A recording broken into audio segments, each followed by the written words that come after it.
Hello, welcome to Akulmek Live. And today, in this series of Delhi Sultanate, we will be discussing about one of the king, Balban. But before that, we would like to welcome our guest today. She is Meeta Joshi, and she is an eminent historian, and she is head of the department of one of the prestigious college in Hyderabad. So let's welcome her. Hi, ma'am. Welcome to the show. How are you doing today? Namaskar, Kanchan. I am fine. How are you? Well, I'm fine, and as usual, it is so interesting to talk to you about the great kings. And today we are talking about Delhi Sultanate, and the eminent emperor is Balban. So, what is that important in when we turn the pages of history? Where we can place Balban? See, Balban is considered to be one of the most renowned sultans of the so-called slave dynasty or Mamluk dynasty. He was an Ilbari Turk, and the time when he came to the throne after Iltutmish, because after Iltutmish, his son came to the throne, but then he was dethroned and Balban came to the throne in 1266 AD. So the time period from 1266 to 1287 AD was the time when Balban ruled Delhi Sultanate. And the most important thing about his rule is he adopted the policy of blood and iron. Before him, no one did that. After him, no one did that. It was only Balban who adopted this blood and iron policy. So, what was this blood and iron policy? He understood this very, very clearly that if he wants to strengthen his empire, then he should have a very good army. So, the first thing what he did is he reorganized his army. Okay, because he understood that army was the basis of any rule, and since he was an autocratic ruler, so he understood the importance of a good army. So he paid attention to the reorganization of army, and he appointed various officers to monitor it, to appoint good soldiers in the army. He himself held the supreme command of the army in his own hands, and his Diwan-e-Aris did not enjoy the actual command, because actually Diwan-e-Aris was the person who was the commander, but he took the lead in his own hands.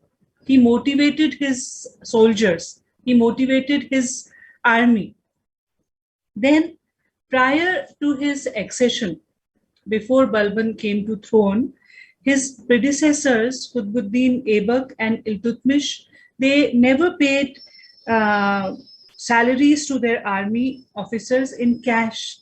Okay, land grants were given to them, which is known as Ikta system, a piece of land, and then whatever revenue comes from that land, you take out your expenses from that land.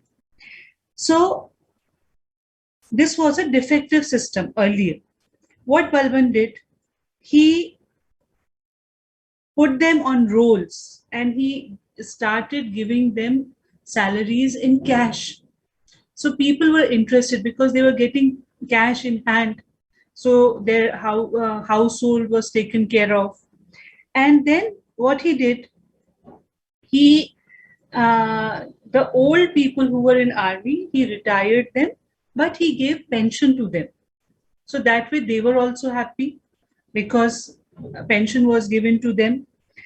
And the old men and the orphans whose suppose the soldiers, they got martyred in the battleground, to them also he gave the pension. So this one system he first restored. Second thing what he did, he first of all tried to maintain law and order in the capital, and the capital was Delhi. He made sure that the people of Delhi who were really afraid because of the foreign invasions which were happening again and again. So he, with the reorganization of army, he assured the people that you will be taken care of. This was one thing. Then he, first of all, he never wanted to expand. What he thought, whatever empire he has, let him restore it in a proper way. Let him strengthen it in a proper way. And for that, what he did, he appointed a system of spies, the espionage system. So anything, whatever is wrong in the empire, those spies came and informed Balban personally. So whatever discrepancies were there, they were rectified. Okay. And then what he did was he destructed the group of nobles. Turkan-e-Chihalgan. Iltutmish appointed this Turkan-e-Chihalgan. They were a group of 40 nobles who interfered in the administration time and again. So what he did, Balban, what he did, he first of all destructed this group of 40 and he took the lead, took the charge in his own hands. Okay. Another thing, very interesting thing about Balban is he believed in the theory of kingship. What he believed, that if you are a monarch, that means you are blessed by God. Okay, he used to say, Niyabat e Khudai. It is the blessing of the God. So the king is the representative of God on earth. So he has to behave like one. So what he did, he became very serious. He stopped talking to people. His court was such that it was full of pomp and show. His throne was placed like above the ground with all glittery cloths on the background embedded with jewels. And he always dressed himself in a royal robe in which you cannot see any of his body parts. Even his servants who were his attendants, they never saw Balban half dressed. Every time he was dressed in that robe with gloves and the headgear, the crown. And the discipline of his court was such that no one was allowed to even smile. Everybody has to be serious. Plus, till Balban is in court, no one can sit. Everyone has to stand. He also introduced two systems in his court, that was Sajda and Paibos. Sajda was prostration in front of the emperor. Paibos was kissing the feet of the emperor. So these are Persian customs. So he revived those customs in his court. And whenever he went out of his court, he had like escorts, very tall, well-built, dark, furious people. And whenever he went out of the court, they used to lead him shouting, Bismillah, Bismillah, and long live our king. So this theory of kingship is very, very peculiar about Balban, because if you see the entire Delhi Sultanate, starting from slave dynasty till Lodi dynasty, no sultan apart from Balban practiced theory of kingship and practiced the policy of blood and iron. So these are very peculiar things which define Balban.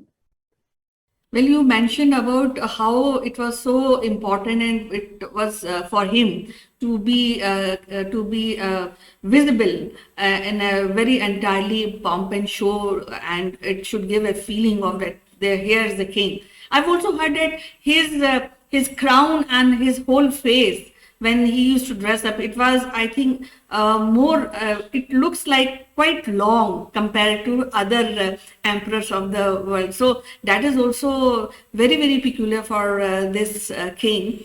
What was the duration of his period, his rule? His rule was from 1266 to 1287 AD, Kanchan. Quite a long rule in which he organized his army. Then he did few conquests, like conquest of Bengal was there, and in between there was a Mongol invasion. So during his reign, Mongols appeared on the northwest frontier, and they established their sway in Lahore. So Balban tried to subdue them also, the Mongols. And apart from this, he was a patron of arts and literature. And because he himself was a learned man and he was very fond of music also, so he gave shelter to many literary personalities and awarded liberal grants to them for the development of education and literature. So not only a king, but he was doing these works also. And one more thing about him, he never expressed himself in front of anyone, neither joy nor sorrow. Because in one of the incidents, his son passed away. Okay, and his son's name was, just a minute, Muhammad, I think. So when that news came, Balban was so serious that he did not even show his grief in front of his court. Though one of the slaves later, he said that he cried very bitterly in his room, but outside he never expressed any emotion, whether it was sorrow, whether it was grief, because again, he believed that king was the representative of God on earth. So he has to be, respectable, because people look up to the God. Same way people look up to the king. All these things are very, very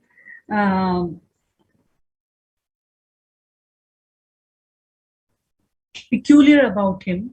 Another thing, he was a despot. His rule was despotic, that is for sure. And he once he told one of his sons, his name was Bughra Khan, he told his son that kingship is the embodiment of despotism. So this is a statement he gave to his son, and he said he was not answerable to anyone when he is a sultan. When he is a sultan, only person whom he is answerable is God. So that way he to prove his claim that he was from divine origin, and because God is divine, so he said kings are divine too. And he said that he was a descendant of Afrasiab dynasty, though he was an Ilbari Turk. And in order to maintain that, he gave up drinking, he cut off from the jovial company of his courtiers, maintained an aloofness, and stopped meeting the common people. And in his court, no common people was allowed. Like in one of the statements, he said his blood boils when he sees a commoner. So only nobles in his court. No commoner was allowed in his court, not a single one. So very, very peculiar. He had a hatred for the people who were low born, like who were not nobles, commoners. He hated them.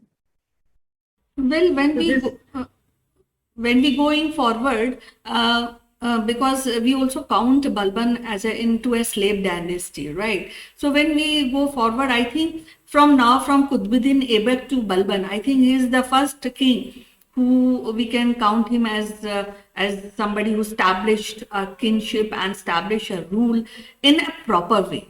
What is your opinion? Yes, You can say that because the divine theory of kingship which he practiced, so he made himself, above the rest by practicing that divine theory of kingship. And he, that way, he enhanced the splendor, power, prestige of the crown and forced the people, the nobles, and the amirs to obey him. Earlier, at the time of Iltutmish, the 40 were very powerful. Turkan-e-Chihilgan, that group of 40 was very powerful and they interfered in all activities of administration.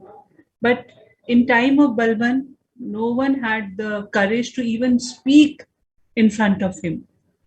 So that he established, yes. So what is now when we look forward, what would we, how we can really feel or we can discuss the impact of his rule further, more in the years to come? See, he established a despotic rule, okay? And after him, because he was an autocratic despot, I must say. So after him, his legacy, other people could not carry forward. Like his successor, after his death, Kakubad came to the throne. And after Kakubad, Nizamuddin was there. So Kakubad was assassinated, and slowly there was a downfall of the slave dynasty. So whatever he did, people could not carry it forward because he was really serious about his work. He was really serious about strengthening the power and prestige of the crown, which before him no one did, which after him no one did in slave dynasty. Because after him, the downfall of slave dynasty started. Because no successor was as able as Balban to carry the legacy forward. And after, As a historian, how you will rate Balban and how further people should rate him as a emperor of Delhi? see,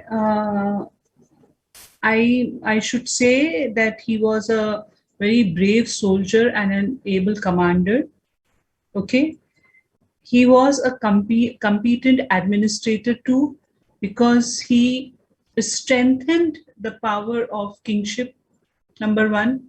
Number two, he strengthened the Delhi Sultanate by reorganizing the army, by uh, establishing his monopoly over the Sultan of Delhi for about 40 years. It's not a joke to rule for 40 long years. So he did that. And during this long period, he strengthened and organized the Sultanate by his policies. As I told you, the policy of blood and iron, the theory of kingship, the conquests which he did. So all together, if you sum up, though he had shortcomings because he hated common people, that is the biggest shortcoming, because when you are a king, you have to see everyone equally. But this discrimination he made, that no commoners were allowed near him or near his court. So, in spite of his weaknesses and defects, whatever he had, Balban deserves to be ranked among the greatest sultans of Delhi Sultanate due to his policies and works. Well, it was so interesting to talk to you and discuss this interesting emperor of Delhi Sultanate, and I'm sure that the viewers must have got an insight of this person. Maybe people may not be knowing about his kingship and the kind of person he was. So as usual, it was so great to talk to you, ma'am. We'll be discussing further about Delhi Sultanate. Till then, bye-bye and you take care. Thank you, Panch.